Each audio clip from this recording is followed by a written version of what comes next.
Guys ये तो आपको पता ही है कि हमारा इंडिया साल 1947 में ब्रिटिश हुकूमत से आजाद हुआ था। लेकिन क्या आप ये जानते हैं कि भारत का सबसे छोटा राज्य गोवा भारत की आजादी के 14 साल बाद आजाद हुआ था। लेकिन ऐसा कैसे?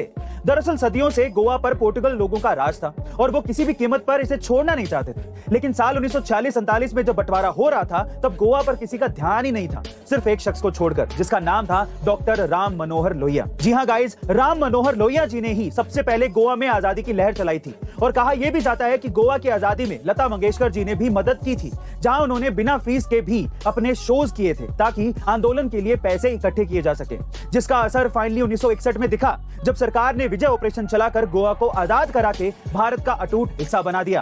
वैसे गाइस, क्या आप इससे पहले तक गोवा का ये हिस्ट्री जानते थे? कमेंट सेक्शन में जरूर लिखेगा। Fact number 2। गाइस, आज तक हमें इतिहास में यही बताया गया है कि इंडिया में इंडिपेंडेंस डे 15 अगस्त को मनाया जाता है। लेकिन अगर मैं आपसे कहूं कि भारत के कुछ हिस्से में इंडिपेंडेंस डे 18 अगस्त को भी मनाया जाता है तो शायद आप यकीन ना करें, लेकिन ये सच है। दरअसल साइरिल रेडक्लिफ की निगरानी में भारत बंटवारे के समय इतनी हड़बड़ी में बॉर्डर्स की रेखाएं खींची गई जितनी हड़बड़ी में आप और मैं एक नॉर्मल लाइन भी नहीं खींच सकते। ऐसा लग रहा था कि मानो उन ब्रिटिशर्स को कहीं और जाने की जल्दी हो।